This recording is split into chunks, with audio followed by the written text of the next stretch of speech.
John Dummy make the feeling I'm gon' kill it. Yeah. Trap with my brothers till we find a way. Went from running routes behind the scenes, calling play. I'm in the shop. But I'm gonna use this and come go see some of my friends or whatever. Yeah, well, I appreciate your time. No, I it's really all do. good.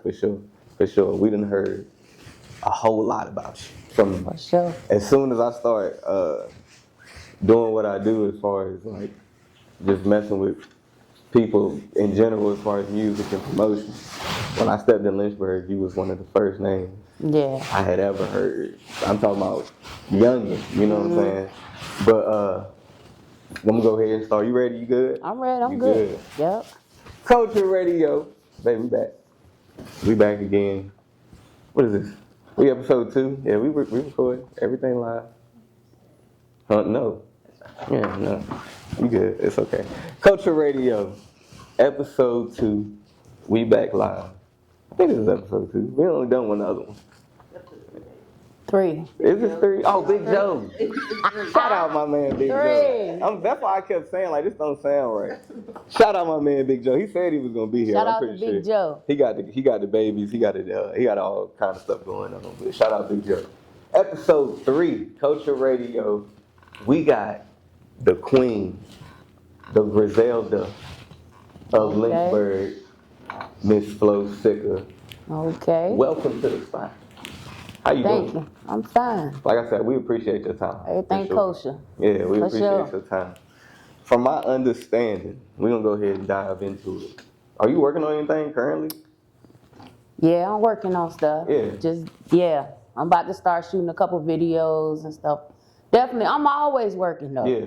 Always. Once a creator, always a creator. You can't let Always it go. writing and trying to create new flows, patterns, and cadences, and I'm always working. Yeah. Yeah. Where you feel like, or when do you feel like, well, I'm gonna start with the when, not the where. When do you feel like you started getting to not just in hip hop, but wanting to start rapping?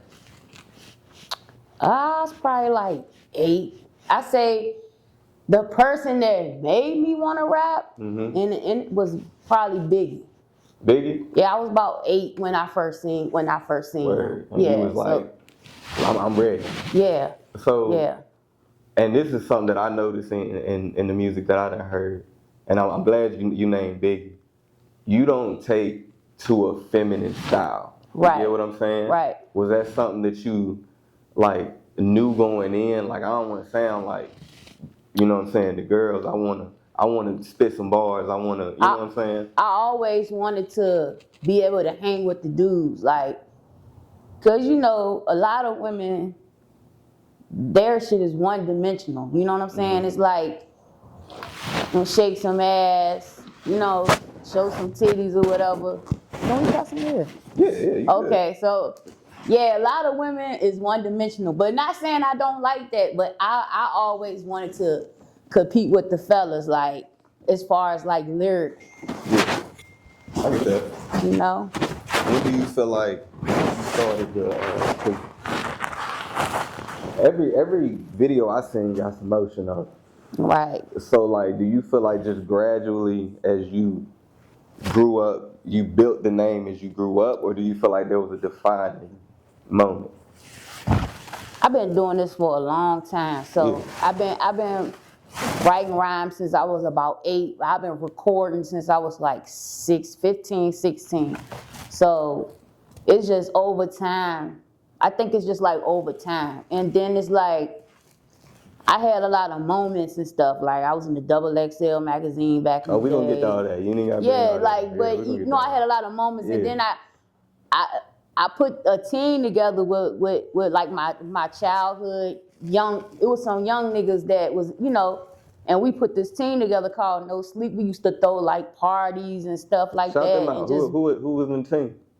it was back then. It was Timian. He is known by Benjamin now. He a DJ. Yeah. It was Timian, Skatoma, Chris Lux, which is High Hands Hammer. Oh yeah, shout out Chris. He was in the crew. Warren Grooms, we call him Monty. And it was just, and then a whole bunch of other little niggas that, you know what I'm saying? But How old was y'all then? Like what time?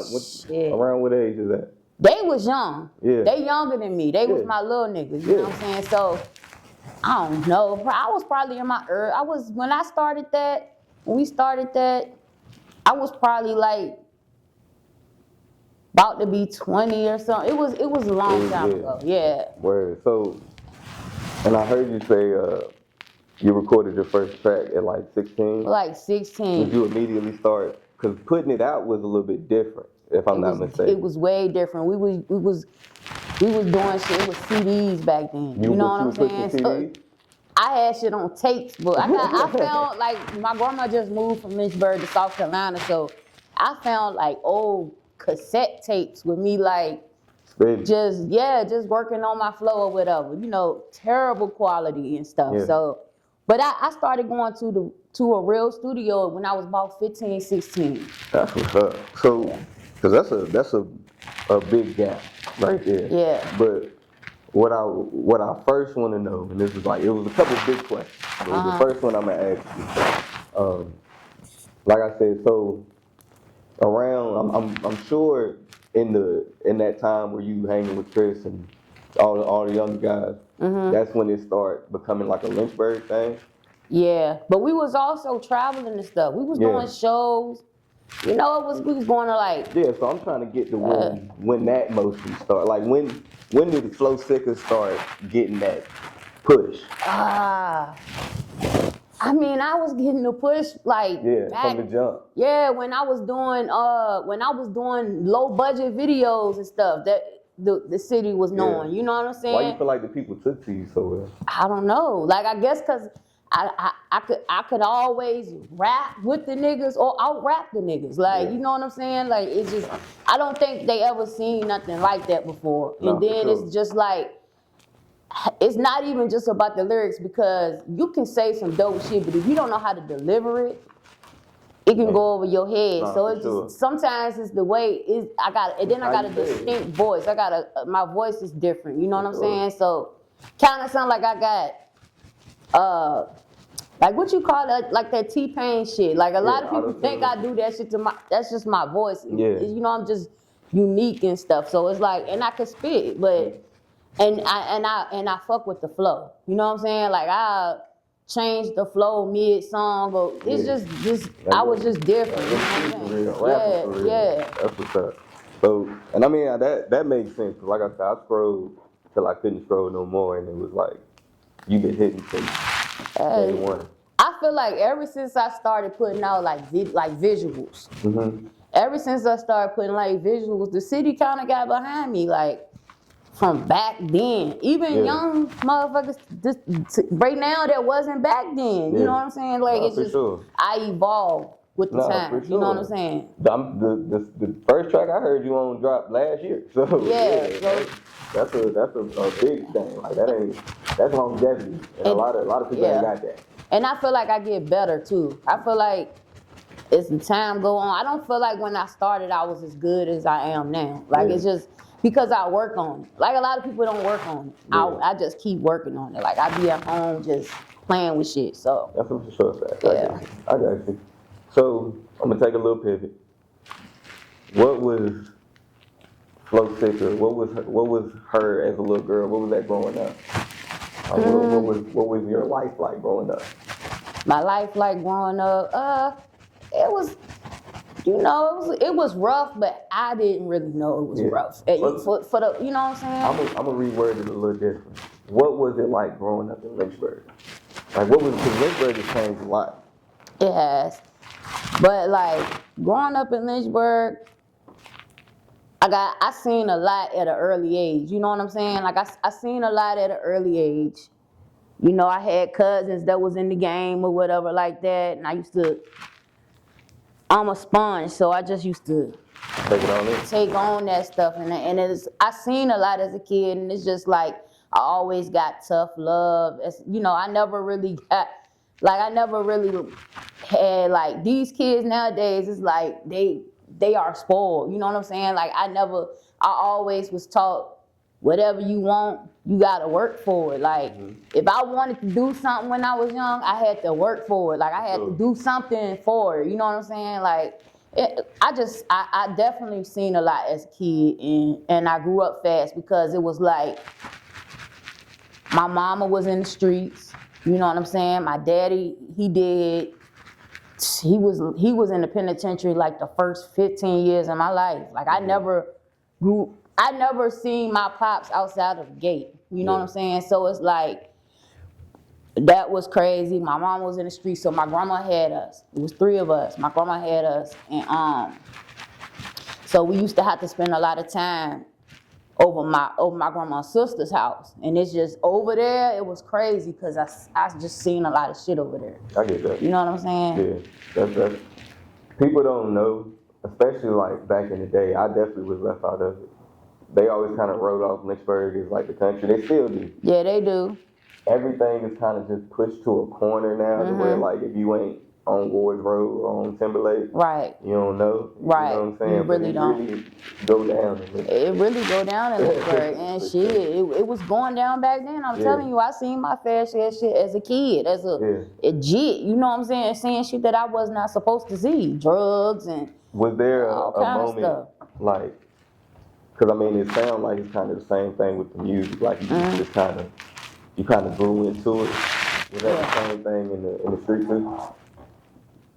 Yeah. Or was there like a moment because, where you decided to go see? It was just like it was just like every other story of a person that grew up in the hood. Is, you know, we had it rough. So, and I had 2 younger siblings. So it was like I couldn't.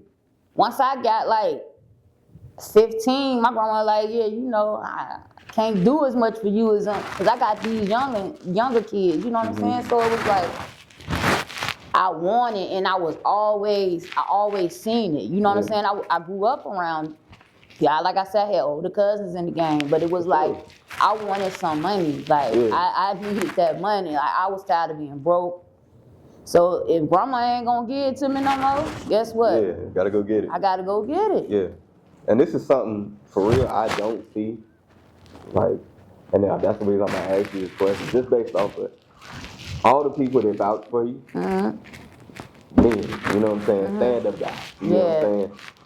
Do you ever feel like, even in the street side, you were ever taken, like, not serious, or you had to overprove yourself? Nah. Yeah, I don't see I don't feel like that. Nobody ever walked up on me trying to rob me.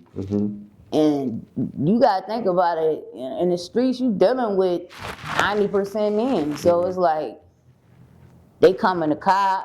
Nobody ever played with me for real. Right. Nobody ever really played with me. I had one instance where a nigga ran when I was with one of my ex-boyfriends when I was first starting off. He was my ex-boyfriend's childhood friend, but he started doing drugs. And they waited till we left. They ran in the crib. They didn't really get a whole lot, but they got a little something, but they didn't really know where the mother load was. Yeah. So that's the only time like I ever really dealt with like robbery or anything. But no, I feel like they always took me serious. You know what I'm saying? Is it? And I'm asking because I don't know.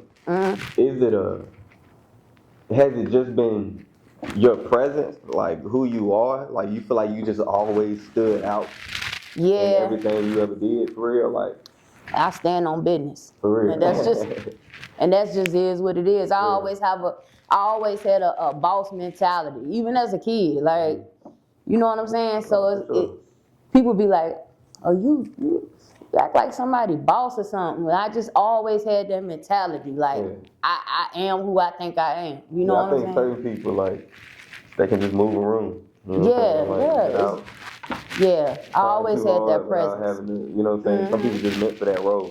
Right. Yeah. So, and only get everything on the table. Yeah, go ahead. Well, how old were you when you went in the first time, or any time? How was I what? When you went in? Fucked up, like. No, I said how old were you? How old was I? I did tell you everything. I was 29. 29. That's the first time, or the? No, the first time I went in. Damn. I only did like 4 months. It was 2009. I can't even remember how old I was. I was in my early 20s though. The longer one was you were 29. I was 29. You want to talk about it? I mean, shit. I mean, we was. What you want to know about that? I mean, I don't know. That's one thing I stayed away from. So I don't even know. So we're gonna stay on the outside of it. Yeah. So you can tell me what's public record. You get what I'm saying? Yeah. Like what was the charge?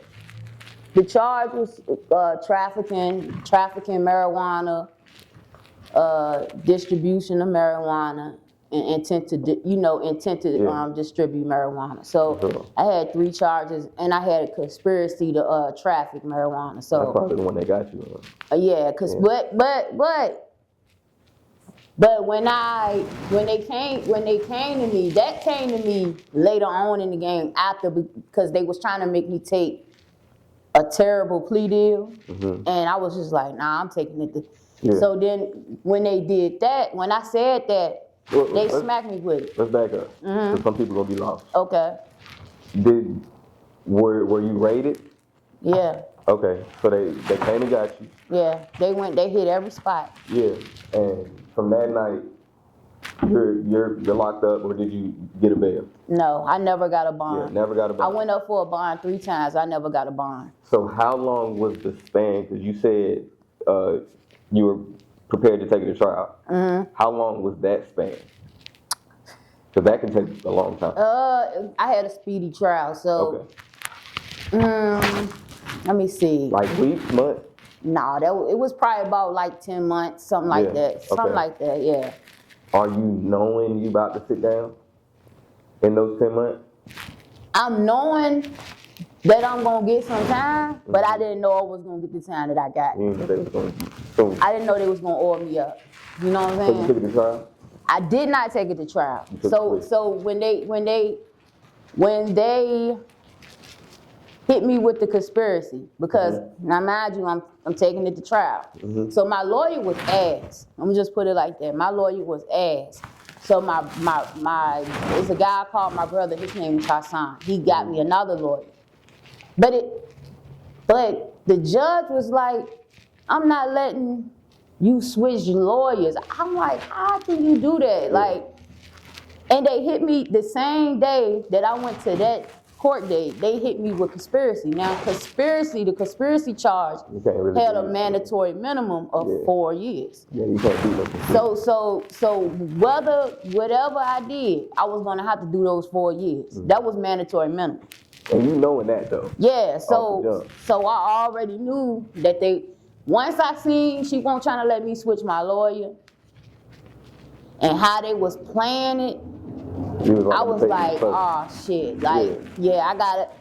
They hit me with the 10 years and I was just like, fuck it, you know what I'm saying? Like, cause I'm already 4 up already, you know what I'm saying? Not even the time that I'm gonna get on the other charges. So I'm like, you do the whole 10? I did 7 and some change. See, the law changed while I was in there. A lot of people coming home early because it was a law that changed when I was in there, and they changed it from 85% to 66%. I know it was like 65, 66. Yeah, so that brought me home a little. I wasn't supposed to come home till 2025. Yeah, so I came home in 23. How did the movement change? Because now you know what's up. Yeah. You walking back there. I mean, because you've been in there, but now you walking back there knowing. Do they ship you somewhere else out here? How do they do it? So like, do y'all go from jail to prison, or like, or is it just Blue Ridge? I did a year in Amherst, I did a year in Lynchburg. That was rough right there. That Lynchburg shit, that shit was rough. That was the jungle. No, I hear that all the time. Oh God, Lynchburg jail. I hear people say they put me in Chatham. Man, when I say Lynchburg, if you can survive Lynchburg jail was terrible. And that's where they put you first, or you was at? No, I went to Amherst. That shit was like boot camp. But then I got into it with my cellmate, so they shipped me to Lynchburg for a year. I did a year in Amherst, a year in Lynchburg. Then I got shipped to Flowsicka. Then from Flowsicka, I went to Camp 13.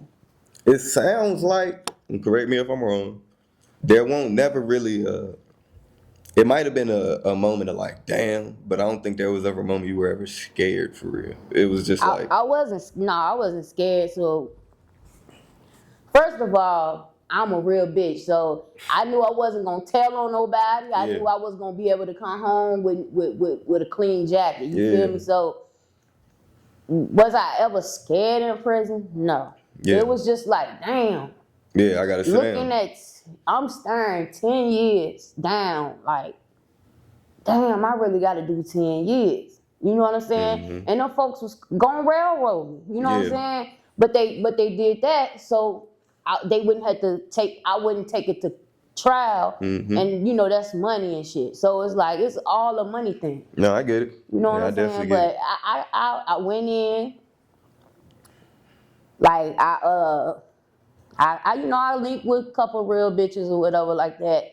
But for the most part, even though I linked with a couple real bitches, I stayed to myself. Like I didn't speak more than I needed to. You know what I'm saying? Like I observed more than you know what I'm saying? I observed more than anything. Huh? Did you learn a lot?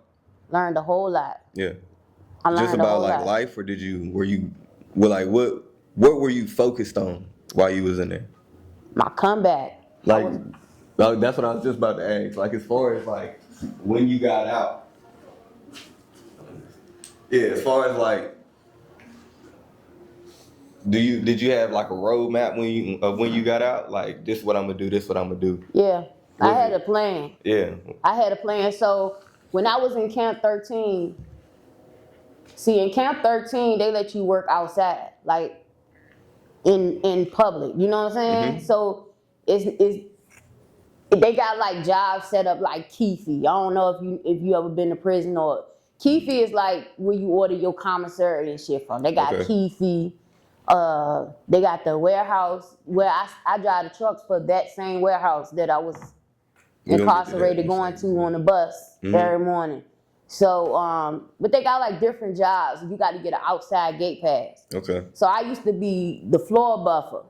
And so I worked my way to the outside gate pass. Yeah. And then once I got the outside gate pass, I ran into like a older guy. He was my supervisor.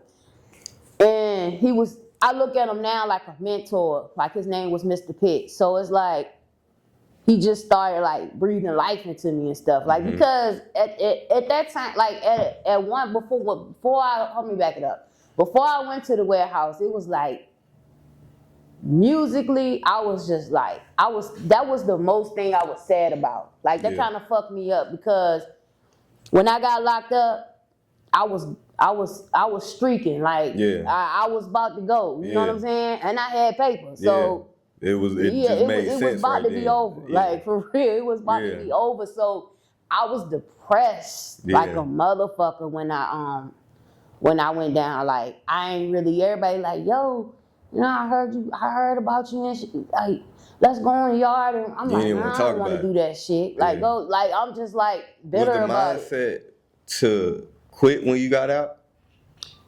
It was never to quit, but it was just like, damn, I'm gonna age out of this shit. Yeah. But then I had to think like talent don't have no age. You know what I'm saying? Talent don't have no age, and we gotta stop as a black community. We gotta stop putting a age limit on like talent, like. Or just what you can do. It's only in rap though. Yeah. Like it's only in rap. If you an R&B singer, you can sing till you 80. Die, goddamn it. You know what I'm saying? If you a rock and roll, right but everybody want to put an age limit on rap. Nah, for sure. But the older I get, the wiser I get, the more stories I got to tell. So it's just like the more information I'm never you can gonna put stop. out for the people. Like, you know what I'm saying? Am I thirsty for a deal? No. Yeah. You know what I'm saying? Am I thirsty for a deal? But do I want my shit heard? Yes. Yeah, I get that. You know what I'm saying? Yes. So it was never oh, I'ma stop, but it was just like, damn, I'm gonna be this age when I come home, and you know how motherfuckers put that age limit on. Nah, oh, for you sure. 35, you too old. You know what I'm saying? Like, come on, like. But it's just like, nah, I'm gonna do what the hell I want to do. If I want to do it, I'm gonna do it. Yeah, like, it's just period. So, what was your mindset and this is the last question about that. But was your mindset, or let me ask this, because I already know going in, or did it change going in? Did your mindset change from that street? Like, did you know you were going to be clean sentencing day, or was it something? Nah, when I first went in, I was on some angry shit like, oh, when I come home, I'm gonna motherfucking tear the motherfucking streets up. But as the years went by, and the mail dried up, and goddamn people start sending you money, and like, you know what I'm saying? It's like people disappeared. Disappeared, and that brought out a new hunger in me. Like, oh, motherfuckers that I was looking out for, like. That's why I say I probably have $1 million adding up what I gave the niggas. You know what I'm saying? So it's like, and those what I say, what I'm spitting, this some real shit. You know what I'm saying? Yeah. Like so it was like, it kind of like when I first went in, I was like, ooh, when I come home, now I know what to do. You know what I'm saying? Like I'm gonna kill the streets. Yeah. But then as I started getting older in there, because you know I got older in there, so it's just like. My mentality started to change. Like, damn, like the streets ain't the same no more. Yeah. I'm hearing all about all these niggas telling, and you know what I'm saying? Like niggas. I mean, we got these now. Like these different now. Niggas can't do no time, and it's just like you really want to go back out there. If you go back out there and you do that shit, they gonna oil you the fuck up. Yeah. I got 10 years, basically, the first time I ever been in any major trouble. You know what I'm saying? I never been in no big trouble before that. So it was just like, as I got older in there, it was just like, let me switch my mentality up. I need a plan. So then that's what I'm saying. I when I went to the warehouse, that kind of like changed a lot for me when I met Mr. Pitt. Yeah. And he started like, it just all happened. I never had nobody talk to me like that. Yeah. Like, he was just like talking to me crazy. I'm like, who the fuck this old nigga think he talking to? You know what I'm saying? Like he had me crying one time because he was just popping shit. But I think I needed to hear that. You know what I'm saying? I think I needed to hear that because he gave me a lot of gems in life. Like, you need to get the fuck out and change your life up. Like, because if you don't, you're going to be in this bitch way longer next time. Like, he just gave it to me raw. So I work around trucks and stuff. So we load trucks at the warehouse. So then as my time started to get short, I'm like, damn, I think I want to drive trucks. Because I work around them all the time. So I start asking questions and getting the you know what I'm saying? Getting the intel. Is that what you do now? Huh? Is that what you do now? Yeah, I drive trucks. Full time? Like you on the road? Yeah, Monday through Friday. Whew. Yeah, I drive. Like everywhere? Nah, see, I drive for the state. So we basically local, but we drive all over the state of Virginia. Yeah, that means you can put your time in though. Yeah. So then, like, when I was about to go to work release, because I went to work release too. So I went to work release. So they set me up, my last 2 weeks in work release, they set me up on this CDL program that they offer to their state workers. Now, I wasn't a state worker, but I was working at that company as an inmate. Yeah. And they set me up, and they got my CDL for me. They let me go to class and get my CDL for free. I ain't have to sign no contract or nothing, but I got my CDL. Took me like 6-7 months to get it, and shit, they bought me back. So it's like going to that place kind of really changed a lot. Like if I never would have went to that place, I probably would have been back in Lynchburg, and I needed to move because I needed to be uncomfortable. Right. You know what I'm saying? I needed to be uncomfortable because if I was here and things ain't working out, I'm gonna go back to what I know. Yeah.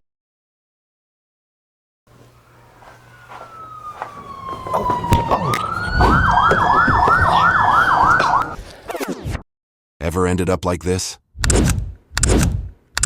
It's okay. Just call Stone. Just pick up the phone. You get locked up. You're not on your own. Remember the name. Just call Stone.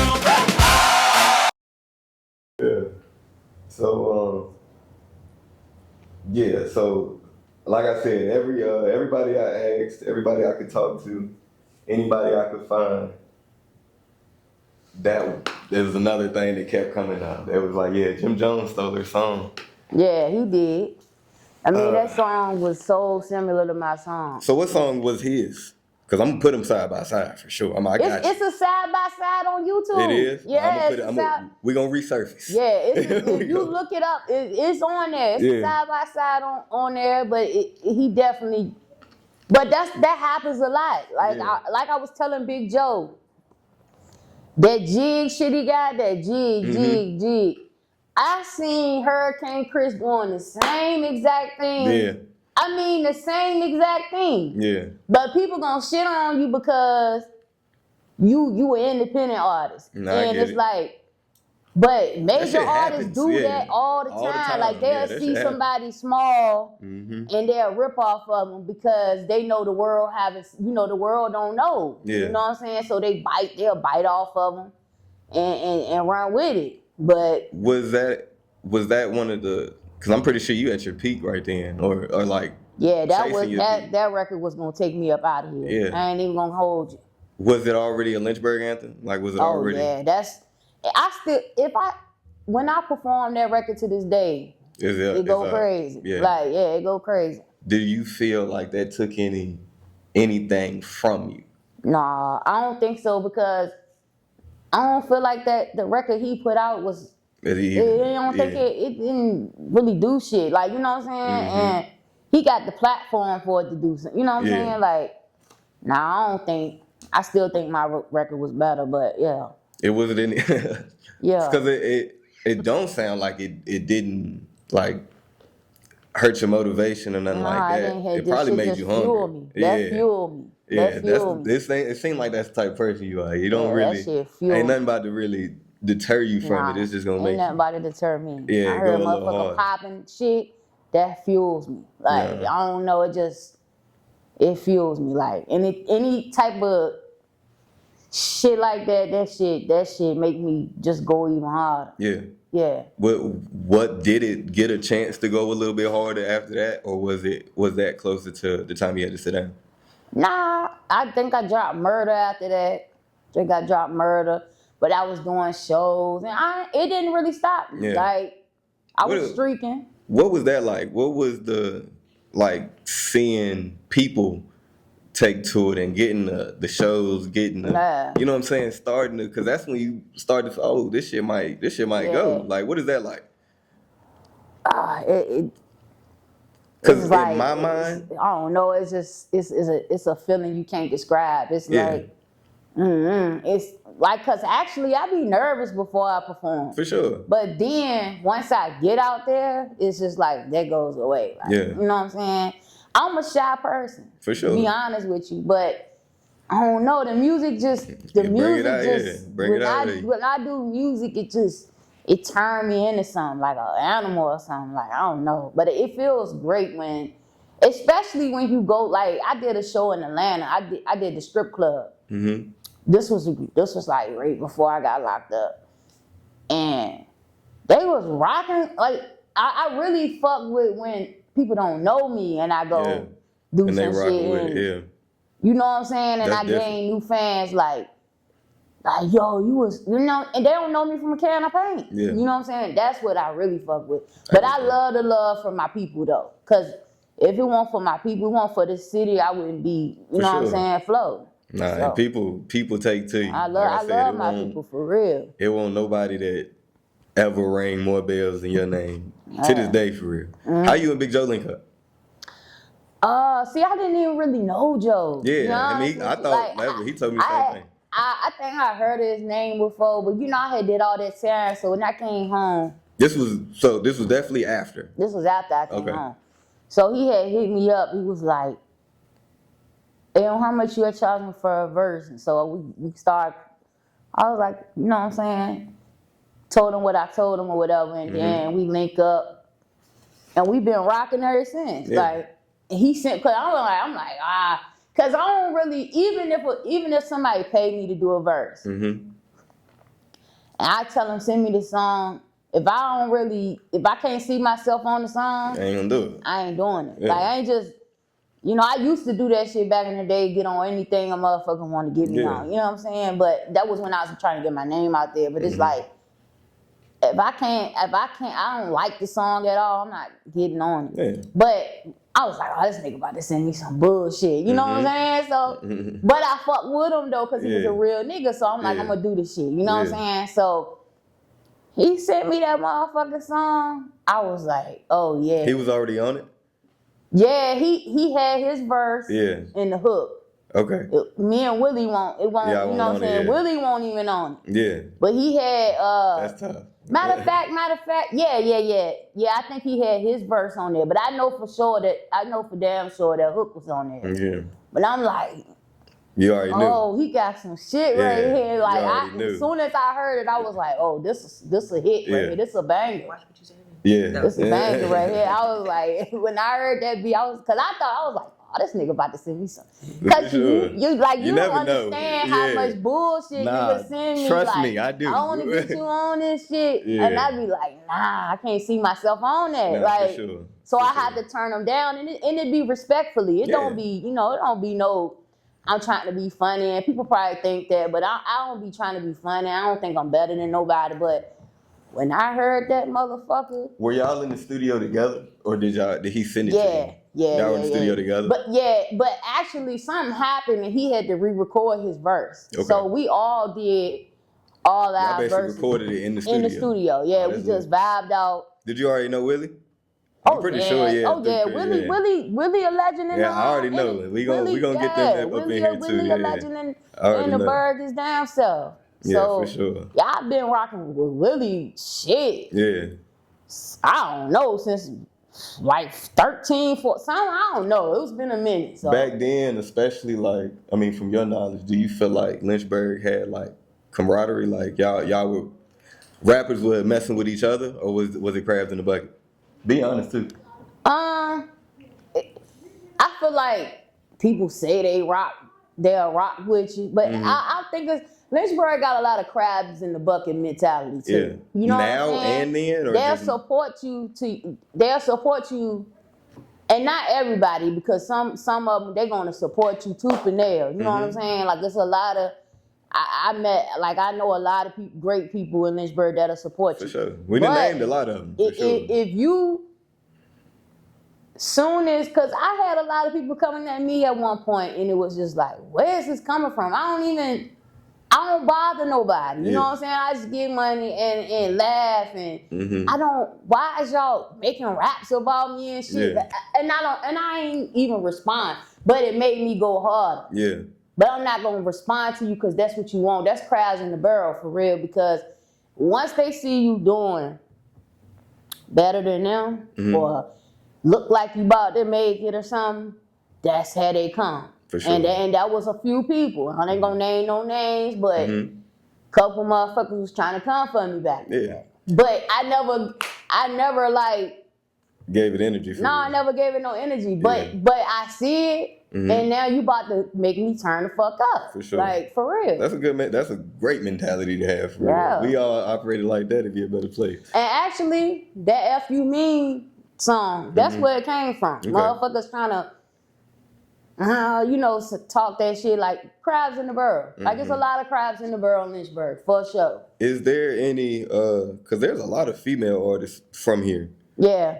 Is there another one out here, whether your peer or younger, that you see grinding that, not we ain't gotta say like remind you of you, but like you would give their flowers to? Like the grind, like probably J Merck. That's what I said earlier. Probably J Mark. She. I don't know her. We did talk. I think she in Greensboro. That's the only reason why she ain't been up here. But she definitely working. Yeah, she definitely works. So she we don't make the same type of music. Yeah, but the grind is there. Her grind remind me of my grind back in the day. Like, you know what I'm saying? When I was younger. Oh God, yeah. For sure. Grind wise, for sure, I gotta give it to J Merck. Yeah, for sure. That's exactly like who I had in my mind. For sure. Yeah. How did the XXL thing come about? So one of the guys, I don't know, he worked for double XXL. I can't remember his name and none of that shit. He heard FYM. So he hit me up like, I got an opportunity for you, you know what I'm saying? It's a small opportunity because I had like, my column was like this big, you know what I'm saying? But it went crazy. It went especially crazy out in the here, city. I'm pretty It sure, went crazy That's in the a big city. deal. Everybody brought you up too. So he hit me up in my inbox and he was like, I got an opportunity. I'm like, hell yeah, you know what I'm saying? Yeah. So he told me what issue I was gonna be in or whatever, and I'm like, yeah. So I kind of like shouted out Lynchburg and talked about the FYM and shit up in there. But yeah, that was. Why you? And we about to get to the close in a second, but I want to ask you this: while you were at because I feel like both things peaked at the same time, and then prison forced you to kind of sit back. So while you were like gaining that traction in the street and gaining traction as an artist, right? Was there ever a time where you was like, yeah, I'm finna leave this alone? As far as the street, no, the streets. Like why? Because I'm pretty sure both were growing at the same time. Yeah, you know because. But I wanted to. Yeah. But I still always had one foot in the streets.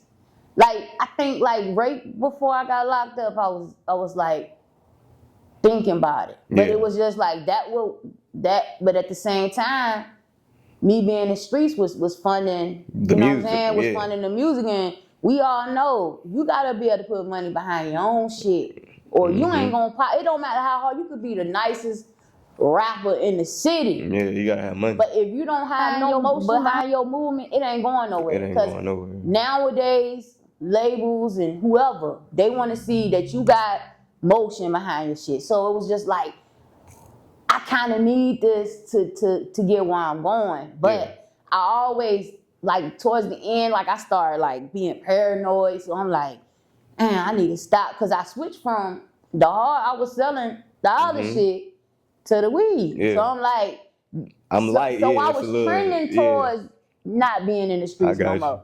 But hell, shit, I might as well kept on, you know what I'm saying? They hit you with it anyway. Like, so it's like, but yeah, I knew I had a bigger, I had something on my hands. So it was just like, yes, I wanted to stop, but it was just like, damn, I need that money too, you know what I'm saying? But we all know the Lord, the game is a motherfucker. For sure. It will pull you. That motherfucker will suck you dry, nigga, till you die or go to prison. For sure. I'm telling you. So, and these are my last few questions for you. Seeing, and this is just you as a hometown girl, seeing the direction without saying it, because they will cancel the fuck out of me. The direction Lynchburg has gone in. You get what I'm saying? The growth and what has caused it to grow. One thing, and I see it in my hometown, and I can say what I can say about them. They've taken the city and pushed our communities in one corner, right? We close to that corner now. You know what I'm saying? And then allow everything around it to be the forefront. You know what I'm saying? Yeah. Lynchburg has grown a lot. Yeah, it has. You get what I'm saying? It can be for the good, right? Right. What would you say to somebody that's been in your shoes? Not the one struggling, you know what I'm saying? The one out here getting it. They really ain't got no reason to turn around. You get what I'm saying? Up until, you know what I'm saying, that point. Like, what would you tell them? What would I tell somebody that's getting it? Like, yeah, getting it. I mean, the wrong way, of course. You get what I'm saying? But, like, wouldn't have a reason to quit. I would say clean your money, invest your money. I wish I had invested my money, cleaned it up, and get out the game, man, because I think that's the goal. That should have been the goal anyway. Getting out the game, it should be the goal. It should be the ultimate goal. clean your money, invest your money, and get the fuck out. Cause the hardest thing for me to do, one of the hardest things for me to do was get out and not. Cause even when I be like, damn man, like I'm not used to not having. You know what I'm saying? So it be like, damn, shit tight. But every time I think about what I went through for all those years when I was behind that gate, I know I don't want to do that no more. Yeah. So clean your money, man. If you ain't never been to prison before, that ain't no place where you want to go. They treat you like an animal, like a caged dog. Like, you know, when you in there, you be appreciative of small shit. Like you'll see a bird and be envy of a bird because that motherfucker free. You know what I'm saying? So it's just like the sunshine. Like you eat his shit when somebody telling you to. Like you know, you might not see the sun for days. So it's just I mean, clean your money and get the fuck out. Because the game ain't the same and it's only getting worse. And that's what I would say to somebody. For sure. Before you be in prison or worse. Dead in the ground. Because let's be real. It's only two ways out that motherfucker. A box or a casket. You know what I'm saying? So the box or the casket. And you mentioned this earlier, but I still want to hear it from you. How long you going? How long you rapping? How long I'm rapping? Probably shit. I'll probably have gray hair. Yeah. I don't give a damn. If I feel like I want to put out a video, I'm gonna drop it. Damn what y'all say about y'all age limits and shit like that. For sure. Cause I'll rap half y'all motherfuckers and I'll be 80 years old and still getting better. So I'm until I say so. Till I feel like I don't want to do it no more. For sure. And you said, I mean, I know you said you working. Are you working? Are you about to put something out particular? If you are, definitely I'm working on the tape. I got some shit working. Okay, I'm about to say, we ain't got to expose nothing. I don't like talking. I like having doing the body of work. Yeah, you like doing and then let's talk. Like, you know what I'm saying? But I'm pushing for spring, summer. Well, a tape. Yeah, we definitely going to be loaded. Summer. We're going to be waiting. We're going to be watching. Like I said, I appreciate your time. For sure. I definitely do. The Queen of Lynchburg. Thank you for having me. Culture Radio episode 3. This is a good one. This a damn good one. Okay. This is a good one. Y'all, I appreciate it. We out once again. Yeah.